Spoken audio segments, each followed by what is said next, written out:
Ever since the internet became a worldwide phenomenon, users have been very actively creating content and creating reactions to user-made content as well. So these content are in the form of comments. So comments have, in their own aspect, have become something more of an entertainment. I mean, you can read through comments and see what people are bickering about, or see what more additional information they can add to the comments. So comments have become a web item of their own design. So what I'm going to do is I'm going to find where people would like to comment next based upon their previous commenting behavior through exploiting the comments themselves, and thereby also personalizing it towards user interest. So this is my outline. So initially I'll start with a brief introduction, then jump onto the framework and methodology, and finally go into the results and conclusion. So these are also my main research questions. So what are innate characteristics of comments which make them useful and which make them stand out from other forms of feedback and recommendation systems, and what are the features in comments which make them useful? And finally, the main question, do comments aid in providing personalized recommendations? So let's start with a very brief intro into recommender systems. So recommender systems eventually aim to find items or news items, which will be news articles, music, you name it. It's pretty prevalent in every website, every commonly used website nowadays, from YouTube to Spotify. So they want to keep, it's kind of a retaining mechanism so that users keep getting what they're interested in, and in the end they keep clicking on ads in the website. So there are typically two kinds of recommender systems: collaborative filtering, where we exploit the shared opinion of users, and there are content-based filtering mechanisms which exploits the content of the item, and you have hybrid filtering, which kind of takes the best of both and gives you a final result. So now in our own task, we look into news recommendation. So news recommendation comes with its own challenges. So for instance, this is the year news of 2014. So we had some very you had the ISIL insurgency, you had the Ebola crisis, and some very unfortunate plane crashes in 2014. So as you can see, news kind of evolves over time and it rapidly changes. So in contrast to music or movies, you cannot recommend old movies or old music. For instance, I'm not very interested about the Indian prime ministerial elections which happened last year, and rather would be interested to know what the prime minister is up to nowadays. So that's where news becomes more of a rapid evolving data set. So yeah, just to rewind, so if we have rapidly evolving data sets, then news must be reported fresh. And then, as with every recommender system, it is also plagued by cold start, where the item doesn't receive any interactions or the user doesn't give any interactions. So now, forms of feedback in recommendation systems nowadays. So initially, there are explicit ratings in the form of stars, which just expresses the explicit user opinion about how he liked or disliked a particular web item. And then you have implicit feedback in the form of clicks. So the problem with implicit feedback is you cannot explicitly know if the user had liked or disliked a particular web item, because it doesn't give you anything other than that he just clicked on it. He might have read it, he might not have read it. You cannot perceive much information barely from a single click. And then as research goes, it went on. There was mouse tracking, then eye tracking, then even the pulse of the user to detect how you can process the user's interest towards the web item. But there was one form of feedback which was kind of ignored all along. So this is what I'm looking into right now. So comments. So as you can see, well, forgive my very bad translation. So this is about the national heat plan of the Dutch government prescribed during the very hot weather recently. So they actually suggested that people stay indoors. So these are the comments it received. First comment, in Belgium and Germany it's pleasant and cold, and then there's this sarcastic comment saying, "Oh, great weather for Ramzan," and then there's this other user commenting, "Delicious ice creams." So as you can see, the users actually explicitly state what they like when it comes to hot weather. I mean, what they're interested in when it comes to hot weather. You cannot get this from clicks or ratings. You actually get some explicit words which state upon what user is interested in when it comes to a particular topic. So that is what we would be exploiting. Next, moving on to our methodology. So yeah, our data set is the website you just saw previously. So it's the last 3 months of the year 2014, and it's a popular Dutch news website. If I believe some Dutch people might know about this. And going on to our own framework. So our recommendation system more or less revolves around how it is being sampled. So initially we pick a target comment in such a way that a user has commented on a particular item at this particular target time point. So we choose this comment in such a way that target user has made at least 3 comments in the past 10 days. So if we go any lower than 3 comments, it would mean that we cannot get a very discerning pattern. Or if we go, it's always great if you can go higher, but if you go any lower than 3 comments, it's not very good. So then we retrieve all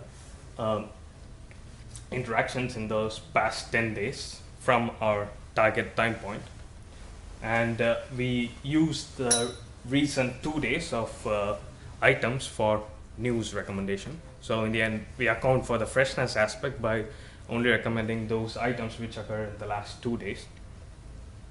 And the explicit period of 2 days was chosen such that we observed in our own data set that the user on average made a comment on a news item in at most in the past 20 hours. So we went well above that bound. So we chose 48 hours. And then, so we imposed a few conditions right now. So the number of users and the number of comments came down a bit. So this is going on to our own recommendation framework. So here you can see that it kind of, the sampling method again is the core part of our own recommendation framework.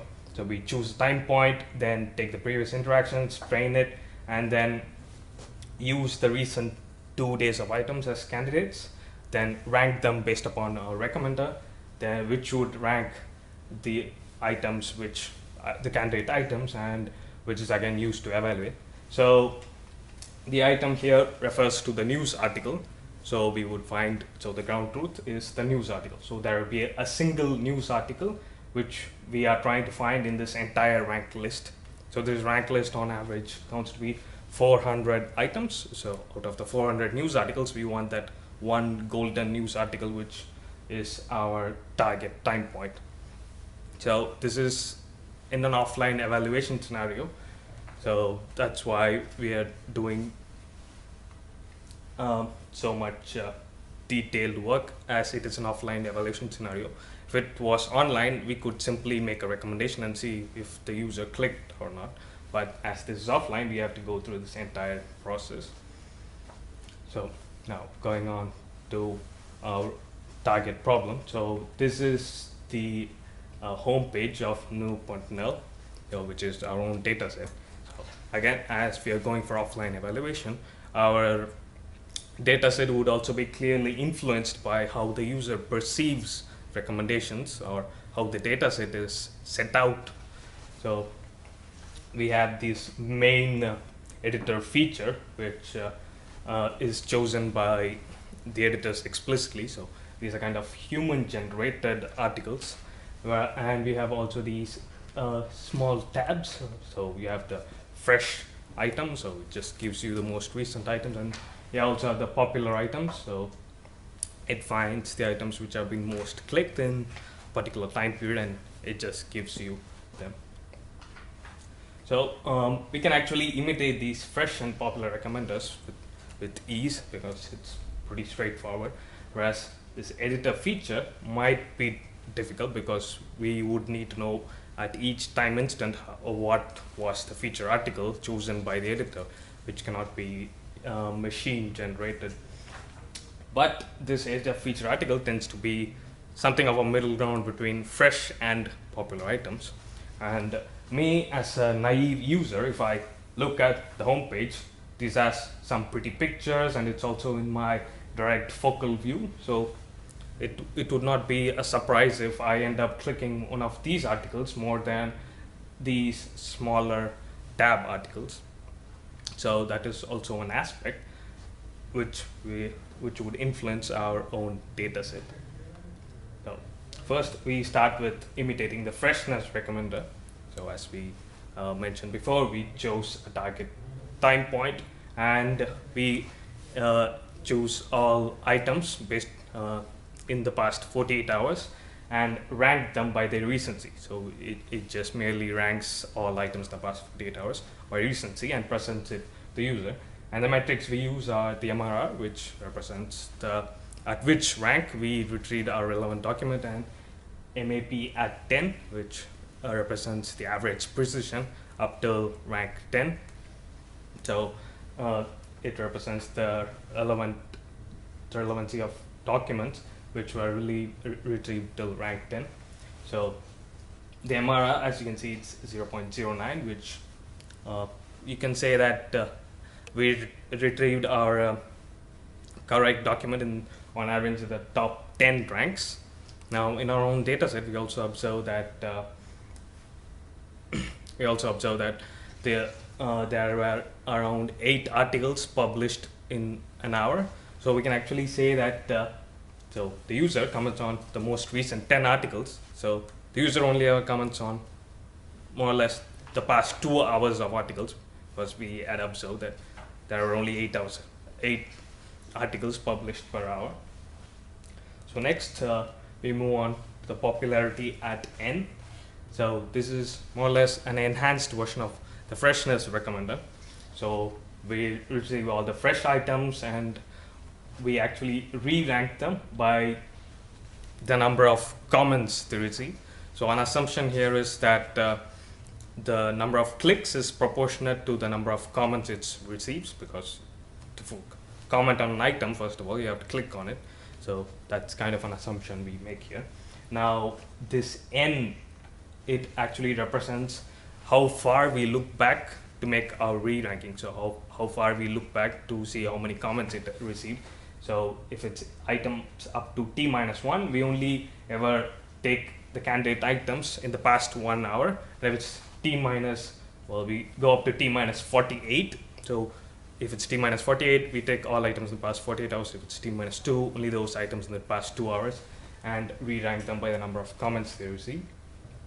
So the result shown here is actually P popularity at 48. Now we also look into the popularity at different n values, different look back time. So as you can see, popularity at 1 shows a very high MRR with 0.3. While that might look very good, we also looked into the number of misses each rank made. So as you can see, popularity 1 had 40,000 misses. I mean, it's almost half of our interactions, half of 80,000 interactions we looked into.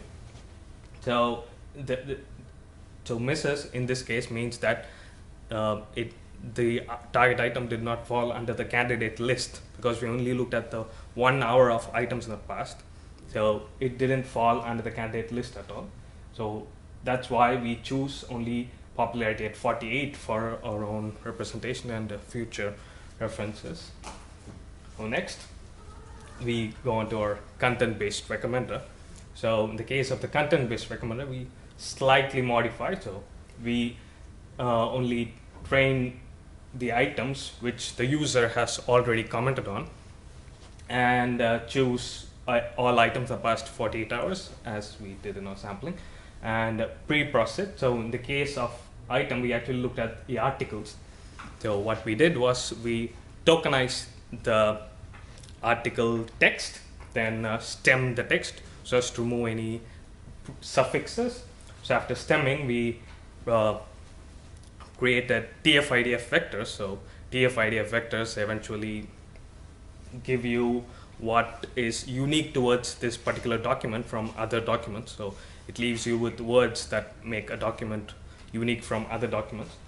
So for each article, you would then have different vectors, different TF-IDF vectors, and you eventually find the average of these TF-IDF vectors. So these vectors, blue vectors, represent the items which my target user has already commented on. So this gives me a representation of all articles my user has expressed interest towards. And what I do is I merely find the cosine similarity. So it's a typical similar document identification. So I end up with so it would give me a similarity score about how similar these documents are towards this huge average vector. So I end up with a rank list of recommendations. Now we actually had some HTML embedded elements in our article text. So there were videos, slides, and even anchor tags. So we actually removed the HTML, and it gave us an MR not so good. So when we added the HTML elements, surprisingly, it had a higher MRS score. This might be a factor because in the case of sport-related sections, there were many videos and also slideshows which give you live score updates. And in tech-related videos, tech-related sections as well, there were videos. So it kind of also identifies each section and also distinguish each section from one another. And we also had a variant where we just added the tags of each article to the mix, and it had a slight improvement in performance. Next, we go to our piece de resistance, so using our comments. So we actually made an initial study about whether we can identify the original user who made that comment, but using just the text of the comments. So using the comments he made, I would try to find who was this user. So so this is actually used in many forensic investigation applications where you try to find who was the criminal. So in our case, we just want to find who was the original commenter. So I'll get back to this, how it relates to our recommendation. So first, authorship attribution. We had, as I mentioned, we have 3 months of data. So what we did was we take 10 days of training and 3 days of test. So this was chosen so as to maintain a proportionate number of training and test instances, so that we have sufficient training instances as well as sufficient test instances. So we just slide this window over the entire entire data set. So in that way, we end up with 79 separate train and test bits. So our comment attribution framework is for each user, if he has made multiple comments, each comment acts as its own feature vector. So it represents its own document. So what we do is, the feature extraction phase is again TF-IDF vectors, but in this case, we do not employ just plain white space tokens. In this case, we use character n-grams, because comments are made by end users and they are susceptible to spelling mistakes, grammar mistakes. So it's kind of how the internet is. We account for this by using character n-grams rather than white space tokens, because character n-grams are kind of immune from spelling mistakes and general user typos. So we again generate character n-grams and then character n-grams to TF-IDF vectors. Then we use the KNN predictor, which finds based upon the distance. So given an unknown comment, I would find which singular comment it was similar to. So this singular comment again reflects back to a particular user. So thereby I would get a number of users for whom are candidates to my unknown comment. So if this comment was similar to many other comments, then I would just find the majority between how many users who were possible candidates and put the major user as my top in the top ranks. So we employ both Euclidean distance and cosine similarity. So cosine similarity had 0.2. So you might think this is not so big, not a big deal, but there are actually possibly 2,500 candidates, and we are trying to find a single candidate from 2,500 possible candidates. So it's a needle in a haystack. So we are able to find it in, on average, in the top 15 ranks. So it does pose of significance. Now, getting back to how it relates to our recommendation problem. So we have a news article. So this news article is commented on by a bunch of other users. So now based upon our authorship attribution, so each comment reflects a particular user. So we are able to see that each user is distinguishable based upon his commenting behavior, his commenting vocabulary, his commenting style, his use of punctuation is all captured through the character n-grams and TF-IDF vectors. So each user is again attributable. So next we have a different article, and it has the same, more or less similar kind of comments. Maybe not the exact same vocabulary, but kind of the similar comments. So in our authorship attribution experiment, we were able to find that each comment can be attributed back to the original user. So we can say that it might be the same cluster of users. It might not be the same exact user, but it might be the similar cluster of users who made those comments.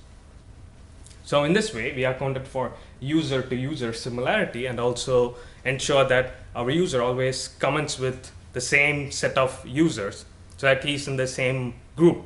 I mean, you don't want to be the person to comment. I mean, let's say I'm an Android lover and I don't want to be the one to comment on iPhones. So there you might, I recently read an article where a person ended up stabbing someone because they were fighting about Android and iPhones.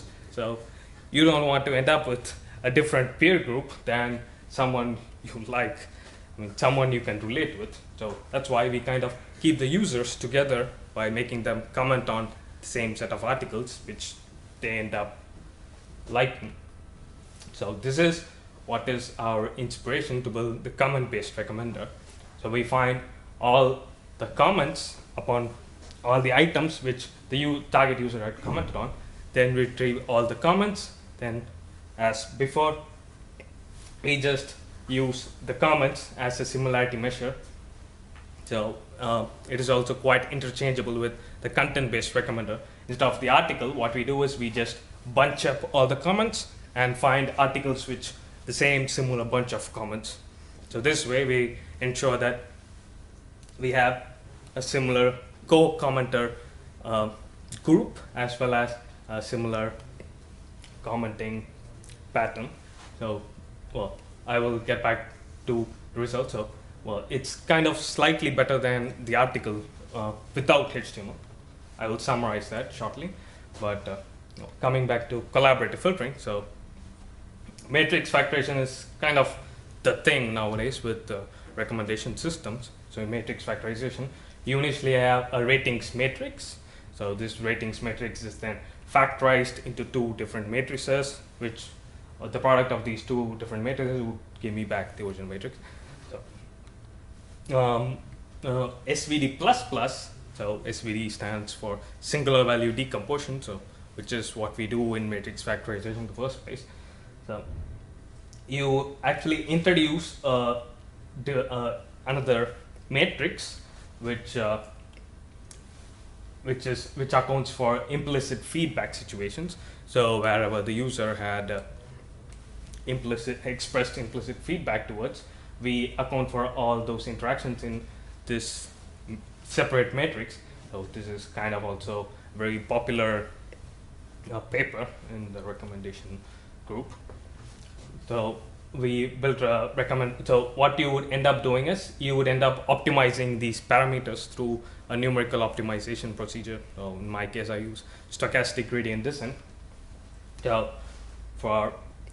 in this case as well, we take all the comments. So earlier we only took those items where the user had commented on, but in this case we take every interaction in the past 10 days, and you create a user item matrix, which we then use to compute the optimal factors. Then these optimal factors would then give me the user vectors and the item vectors.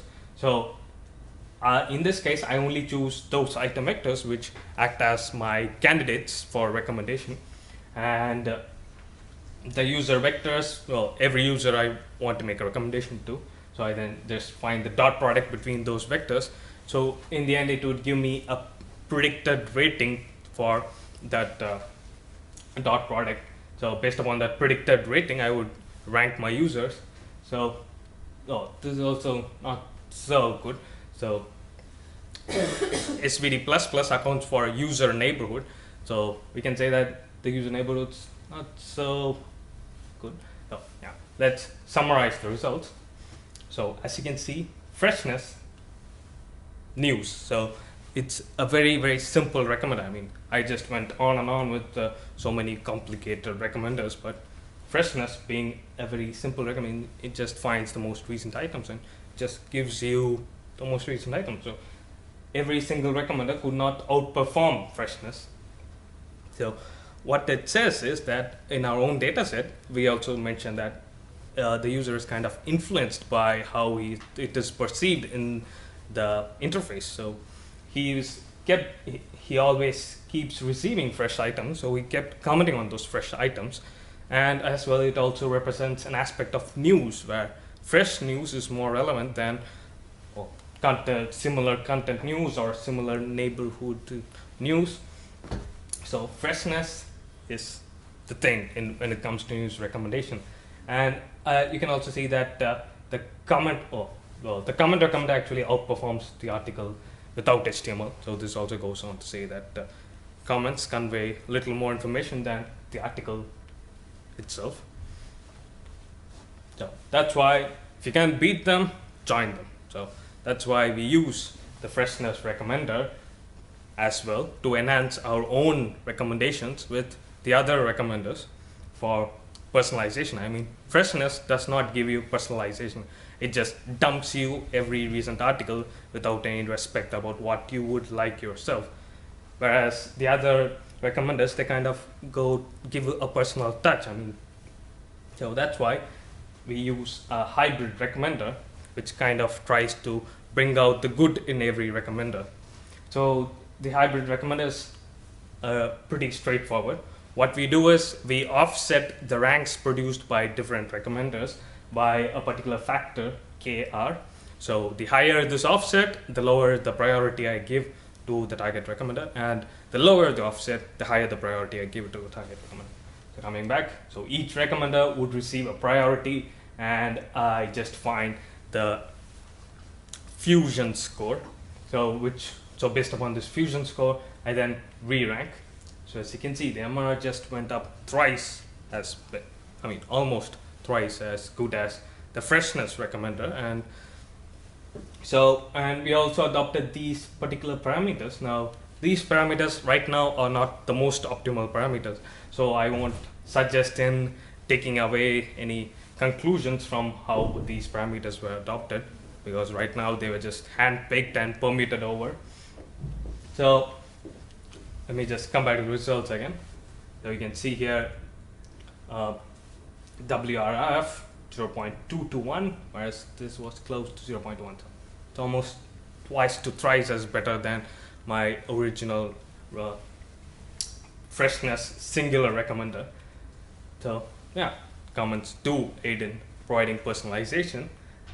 So that's our conclusion. And we also look into with respect to different aspects in our data set. So this is the popularity. So as the x-axis increases, the popularity of a particular item increases. So the lower the value of the x-axis, the less popular that item tended to be, and the higher the value of the x-axis, the higher the popularity of that item was. So the popularity measure is the number of unique users who commented on that particular item. So as you can see, Freshness actually did good for the less popular items. So it is very likely that the less popular items were immediately just commented on the past 1 hour and the users were done with it. But Freshness kind of stagnates. It doesn't improve upon highly popular items. I mean, it just gives you the most recent items. It's not so much bother about who made comments or how many comments it received. Whereas every other recommender kind of increases in proportion to the popularity. So our hybrid recommender as well was able to exploit this and also went way up in case of highly popular items. And then for how it was able to recommend for fresh items. So in this case, the lower value of the x-axis represents the item was new, and the higher the value of the x-axis represents that the item was very old. So Freshness, that's not a surprise because it just gives you the most recent item. So it performed best for fresh items, but as the freshness declined, it performs the worst recommender when it comes to legacy articles, whereas every other recommender kind of converges, but my hybrid recommender is kind of above everything, and it again exploits the usefulness of each recommender. So conclusion, well, news recommendation, freshness is the thing. I mean, if you do not account for freshness, you're not doing news recommendation right. And then each singular recommender was able to exploit its own innate features to give me more personalized recommendations, and comments do aid in providing personalization. And some further work, well, right now we use DFID of vectors and blind cosine similarity. Maybe we can go a little further and look at topic modeling and also correlate the article content with the comment content. Because I mentioned earlier that comments actually contain different words which express what the user was initially interested in when it comes to that particular item. So what I propose is we could also exploit this feature and find middle ground between what the user found interesting in that article and what is actually in the article to give him more personalization. And also the comments nowadays, they have numerous features, upwards, downwards, reply to. So it kind of becomes a struggle to get the highest number of upwards. So people make some snobby remarks or witty comments to get the highest number of upwards, and see if this is kind of an influence towards how people comment on, and also investigate sentiment in comments. Now, if I actually comment on an article with negative sentiment, I'm saying, oh, this is full of crap or something, but I cannot explicitly state that I did not like that article. I mean, I might actually like in expressing hateful comments towards article. I might be very much interested in commenting on every iPhone article about how I hate iPhone. So we can keep recommending iPhone articles to users, and they would keep commenting and they would keep clicking on your website. So you cannot explicitly state that negative comments are not an indication of that the user was not interested in. So this is also something we could investigate. And well, that is it. Thank you for your time. And are there any questions?